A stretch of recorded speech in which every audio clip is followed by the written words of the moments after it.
I'm going to sell it already because I believe that car to be cursed.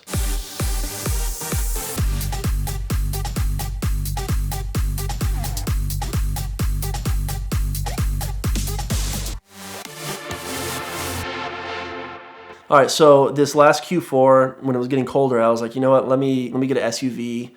I've got kids, and my wife just has the Model X, and so between the Model X and the supercars, it doesn't always accommodate for 4 children. So I got the 4x4 squared, and it was a great car. I've always wanted a G-Wagon, and of course the 4x4 squared is like just a big giant FU driving down the road. So I found a good price, found low mileage one, had it shipped from California.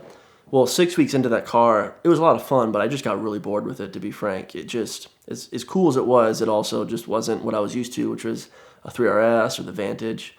So there was this maroon Alcestis Huracan at my local dealership, Velocity Motor Cars in Nashville, and it had been on consignment there for like 5 months. And it was really weird because it's a brown Huracan, it has a peanut butter interior, and it's just not what you normally see. Huracans are, Skittles colors or white or black. So I worked a deal to trade the G-Wagon for the Huracan pretty much straight up. And I've always wanted a Huracan, and so you know what?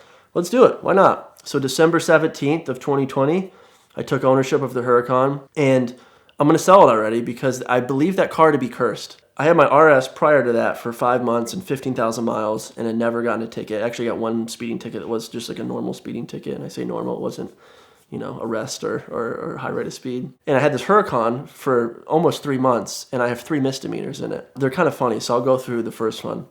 The first misdemeanor was me, there's this federal park in Nashville called Natchez Trace, and I have another story for another day. A misdemeanor for allegedly doing a burnout on a bridge, a famous bridge on that park. So they know me very well. Anyways, I had the Huracan in the grass under the bridge. And I didn't know this to be federal land because it was kind of outside the park, but apparently it's still federal land. And I was originally parked there to get photos because it's like if you have, and we can roll some of them here, if you have the car parked like this, you get the bridge arch right above it. It was a beautiful photo. Well, I thought it would be fun to get the tires a little bit loose. Maybe 4 or 5 miles an hour, like it wasn't anything crazy. Well, sure enough, sheriff pulls up on me and writes me for reckless driving, which is a Class B misdemeanor. I have to go book myself at the county jail, get a mugshot, and on paper, I got arrested for reckless driving. It's not reckless. It wasn't even on a road, and I have good video proof that it wasn't reckless. It wasn't around civilians or causing intentional harm. So I'm still an active case. The second and third misdemeanor, which happened all at once, was a few weeks later, which is really just a few weeks ago. We were driving to lunch. My friend Jeremy Sweeney, that got me into the Porsche, was like, hey, my uncle owns this little, country mart, 20 minutes away. Let's go get some sandwiches. So he picks me up on a Friday, and he has his 993, and I'm in the Huracan, and we cruise to lunch, and I had my buddy in a C63 behind me. We're in a straight line doing the speed limit, and we have loud cars, right? I mean, modified exhaust. We always drive them, in Corsa, whatever.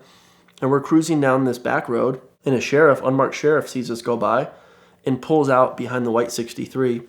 Now, the C63 was here. There was a civilian, random civilian car in front. I think it was a white Chevy Cruze, my Huracan, and then the 993. And we were cruising, maybe doing 5 over, but he didn't radar us, so he doesn't know. He got behind the C63 and rode his tail for like a mile. And we kept going because he slowed down when the cop was behind him. And I texted my buddy, and I said, this white C63, his name's Keller. I was like, he's either in a ditch or there's a cop, because those are the only 2 reasons he wouldn't be behind us right now. And so we texted him. He said, cop. About 30 seconds later, we start getting radar from in front of us.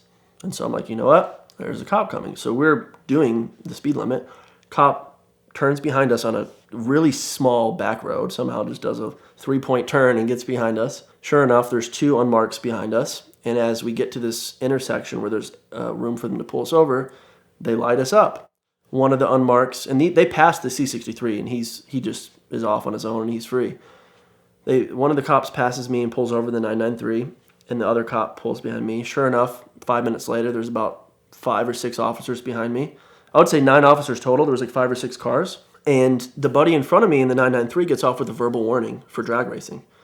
And the sheriff that pulled him over said, yeah, the sheriff that pulled your buddy over said that he saw you drag racing. And he even used like quotation marks because it was kind of silly. He gets off with a verbal within 5 minutes and goes off to the sandwich shop, which is in visual sight by now. I'm sitting there for 30, 40 minutes. The guy's like, I saw you drag race. I was like, sir, with all due respect, you didn't see us drag racing. We were just cruising to lunch. even our, my buddy in front of me got let off with a warning. Like, clearly we're not drag racing. Like, the definition. I even said this, like, what drag racing is, and you saw us drive by, and that was not drag racing. And sure enough, he wrote me for a Class B misdemeanor or Class A misdemeanor for drag racing, and also wrote me a Class A misdemeanor for a fake plate. When I got pulled over, I literally just posted a picture, like, with the lights behind me. Didn't say a word. I just posted that I got pulled over, like most people do. I'm very active on social. And when he was writing me the ticket and he delivered it to me, he goes, "Man, you guys are quick to get on Instagram, man." And I was like, "What does that have to do with anything?" He's like, you guys already posted this Instagram." I was like, "Okay, and?" And the story on the plate is, when I bought the Huracan, I swapped a plate from another vehicle like most people do, right? Well, for some reason, I don't know if it's due to COVID or whatever, the Velocity motor cars didn't get transferred over. Something happened. It was still registered my Aston Martin, but it was on my Huracan. And so they confiscated the plate and made me sign that, I was getting a misdemeanor for running a fake plate. And so now I'm, I don't know, almost 3 months into the car with 3 misdemeanors, which I got a call last week from the federal government that the donuts in the grass, or reckless driving, was being taken over by the feds now. So check this out. Chandler's Officer Simcoe, the Natchez Trace Parkway. Got good news, I got bad news. Good news, the county's actually going to drop your reckless driving ticket from January, where you're doing donuts in the grass. Bad news is it was actually federal property, so we're going to take the case instead, since we're already dealing with your attorney and dealing with you on the last reckless driving charge. We still haven't settled.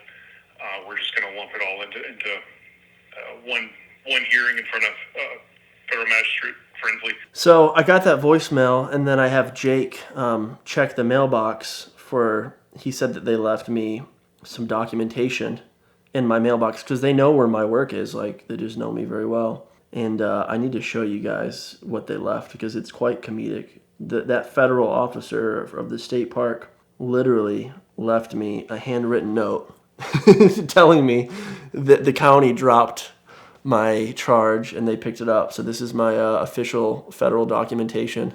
That car is cursed. I'm looking to get out of it. So if anyone's in the market for a 2015 LP610-4 in a Maroon Alcestis, it's a great car. It's reliable. I've put 9,000 miles on it since I've purchased it. But for me, it's a little bit too hot, and the car is cursed.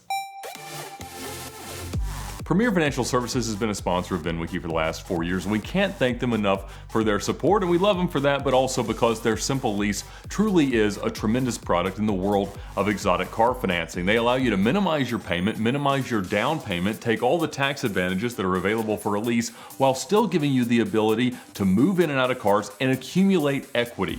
So they structure it in a very unique way that's hugely advantageous, gives you a lot more buying power, and their customer service is absolutely incredible. So we love Mitch and their team for their continued support of the channel. We thank them for that, but please visit them at the link in the description below and find out how easy it is to buy your dream car through Premier Financial Services.